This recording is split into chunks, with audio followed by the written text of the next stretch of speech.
This is Leo from the Monkeys Making a Space channel. We are going to start our set 13 coverage finally, a little later than we expected, but you know, it's the holiday times, we had delays, we barely got any product, and you know, we had a little struggle. But I was finally able to get the stuff I needed for the Nirvana Jheva deck. I was missing grade 3 of this Strive Arena, and you really don't want to play this deck with less than 4, even though I was considering it for a second, but then I realized, hey, you really need to find that card. After taking it to locals and trying to play with just 3, there would be games where I would not hit it, and it was a struggle. Currently, I'm going to just do the regular 50 card deck. I know that the rule will take place in January, so I'll just let you know what cards to put in the deck for if you're looking at this deck profile after the rules change, since I think we will be having that change in about 2 or 3 weeks if I had to guess. So I'll just let you know what cards to add at the end. But let's get into it. Starting off with the ride line, I play the Trickstar in the ride line, and then obviously we play the regular Jheva one. You can definitely just play the regular starter if you wanted to, but I just like having the access to the Trickstar, especially with some of the cards we play in the deck. Being able to just get it back is pretty good, and you do Soul Blast a lot, so it's not like this is going to get stuck in there. You can get this out of Soul as early as grade 2, so there's no reason to not play it. Then let's move on to the main deck. Obviously, understandable, we play 4 copies of Jheva. She just gets you all the effects. She allows you to restand a crossover dress unit for a CB, and then you can discard a card to get a Prayer Dragon and a Trickstar back from drop to rearguard, so pretty good. It's a +1 technically. Then the newest card revealed, being Strive Arena. This card is everything the deck needed. It gives you access to 5 attacks, it gives your Vanguard an extra 10k, it gains 10k. It also gives your Vanguard triple drive when it's targeted by the ability of your Nirvana. You can counterblast 1, stand all of your Talisman or Prayer Dragons. That the Virenas are Talismans, in case you were wondering why it references Talismans and not like Virenas. It's just that, you know, Trickstar is a Talisman and all the Virenas are Talisman. So, excuse me, there seems to be like some extra light from the background, but that's fine. But yeah, it allows you to restand essentially your whole board because you pretty much only play Prayer Dragons or Talismans in this deck. It also gains 10k, which is very good, so it's a 23k attacker, making your Vanguard also a 23k attacker without having to be on Persona right turn, means she gets through 1 defensive. But the downside of this is that you have to crossover dress with 2 or more Prayer Dragons with different names and a Trickstar, so it requires a little bit more investment, but with the ability to give you triple drive back, it's pretty worth it. And the new Prayer Dragons we were introduced in set 13 kind of make up for this. Talking about that, let's talk about the new Prayer Dragon. That being Apareja, which is very good. It lets you, when it's placed on rear other than from deck, you can Soul Blast 1, discard a card, and you can search your deck for any Prayer Dragon and call it to rear. This is it allows you to play one-ofs a lot more because you go, okay, cool, well, I'll just find it with this, and then if it gets put into drop or anything like that, I'll just get I'll be able to bring it back with Nirvana. Then it has a second ability. When it becomes an original dress, you get to draw a card, and then the Virena that it becomes an original dress for gains pseudo resist, so it can't be targeted by your opponent's card effects. The things that still target the circle will get around this, but I mean, besides Shoujo Doji doing that, I don't think many decks can really target the circles. But you know, this is a very, very good card. It also gets around that the grade 2 Dragon Empire Dragon. I'll try to put a picture here so you can see which one I think. And if I don't put a picture, that means I was probably wrong. But we play a full set because it just lets you filter so well.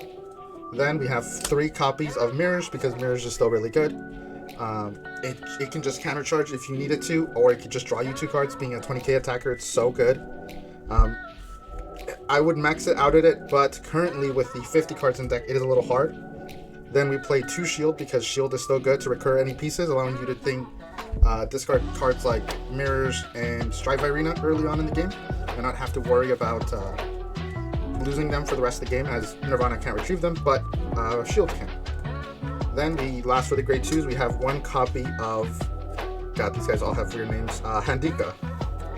Handika is able to give any crossover dress unit, I'm trying a different camera angle so it's kind of hard to get the cards exactly in frame, but it gives any crossover dress unit that uses it as an original dress two cards to guard effect for a Soul Blast. So it's pretty good, but seeing as you can't use it on a lot of things, you're probably only going to use it on one of your crossover dress units, so that's why you only play the 1. And Soul is a little bit of an issue with this deck if you don't manage it correctly. Then moving on to the grade 1s, we have 3 copies of the Mirror Prayer Dragon, because allowing you to check top 7 for 2 Virina units is pretty good. Lets you get things like Mirror, lets you get Shield, Strive Virina, obviously pretty good. And it just costs another soul. There's another card that uses souls, that's I believe 3 so far, being primarily all the Prayer Dragons. Then we have 3 Perfect Guards and the Blitz PG. Obviously, with a lot more decks being able to get triple drive now, this card is, sorry, gotta fix the, gotta know where I'm putting it, but yeah, we finally have the Blitz PG, so now we're gonna use it in the actual decks. Then moving on to some of the other grade 1s, we played 2 copies of Straga Leo. I personally really like this card because you want to be able to get access to as many Trick Stars in rotation as you can, so that you can do multiple crossover dresses a turn. So being able to just discard a card to search for a Trick Star from deck is pretty good, or when he becomes an original dress, you can just CB1 to get a Trick Star from drop to board, which can happen sometimes. This deck does use CB, but you have things like mirrors to just get you that CB back, so it's pretty good. I run it at 2 because you do want to have one of these in rotations pretty quickly on. Being able to just get another Trick Star without having to use your Nirvana discard means that you can get yourself a full board without having to waste too many cards. Then we have one of the other, god, these guys are hard, Drahas. Drahas is one of the new Prayer Dragons from set 13 that says when it becomes an original dress, when it's placed on rear, if you have Vanguard with Nirvana in its card name, you can counterblast 1 and retire another rear guard. You search your deck for up to 2 cards with Blazing Heavenly in their card names, call them to rear as rest, and if you search your deck, you shuffle your deck. And then if you were to retire a crossover dress unit, or a unit in the crossover dress straight, you get to draw a card. This card is good for being able to search yourself out the 2 we mentioned earlier, which is Apareja and Handika. Being able to get yourself the guard restriction if you need it, and the resist if you need it. Essentially, this 1 card could get you the things you need to get a really, really strong Strive Arena on board. Sorry, this is upside down. A really good Strive Arena on board.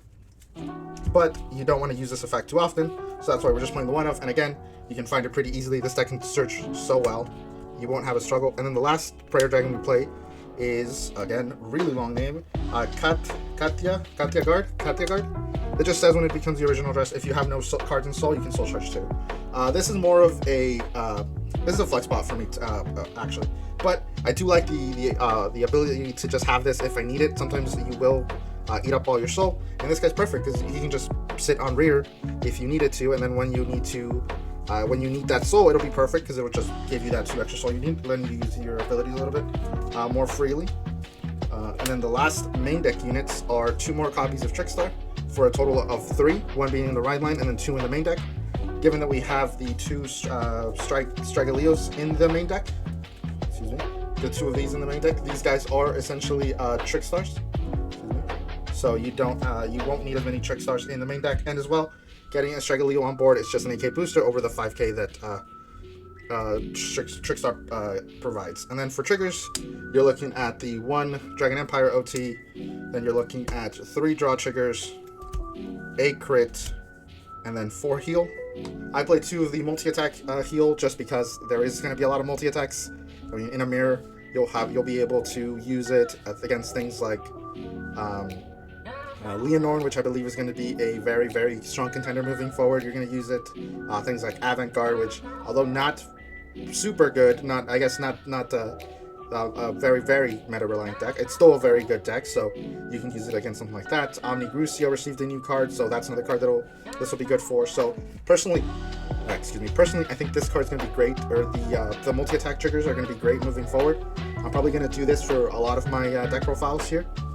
But let's talk about the 4 cards we're going to put if we go into for when the 50 card main deck becomes a thing. That being the last copy of Mirrors, because hey, you'll have a full set, it'll be easier to hit stuff. You can discard them with a little bit more ease because hey, I can just get another one, and then it's so good. If you can get one of these on grade 2 turn, I'm trying to line this up, bro. Well, if you can get this on grade 2 turn and get yourself an extra draw, it's so good. And then obviously we play 1 more Mirrors to get a set of 3. Because again, same thing like Mirrors, we just want shield to get us cards back we need. It's also a 15k shield. Being able to call this on grade 2 as well is good. Just be able to pitch something, get it back, not have to worry about it too much. Then we have one more copy of the Mirror Prayer Dragon because maxing out on this card is pretty good. And then the last card is another Trickstar so that we have the full set in rotation. That way we have as many. But yes, these would be the 4 cards I would suggest, or that I am probably going to play with when we get the 50 card main deck rule change. I really like the way this deck plays. And I loved it before, obviously, when we just had mirrors, but having access to 5 attacks and gaining triple drive is so good that I do genuinely believe this deck can do pretty well. I think at locals I've gone 2-1 pretty much every time, but you know, you get kicked out because of who you paired against. But it's still pretty good. Me and Kat have been playtesting them. They're super fun. Since we probably won't be looking too much into the lyrical set, I know Kat is interested in the Trick or Treat deck and the Gorgon Girl deck, but personally I have no attachment to it. And then I think Lutetia is also receiving support in that set, so Kat is also very excited for it. Moving on from that, we're obviously going to be looking into the triple booster. We're probably going to get a case of that, so you know, look forward to that. And then I think moving into Divine Z will obviously be, you know, getting those products as soon as we can. And you know, I hope you guys look forward to the content. We hit, I think currently at the moment of recording, we are at 126, which is insane that 126 people have chosen to subscribe to our little dumb Vanguard channel. And then, you know, seems a lot of you really like the content, so I'm really happy. But, you know, that'll be all. Thank you for watching. This has been Leo. Goodbye.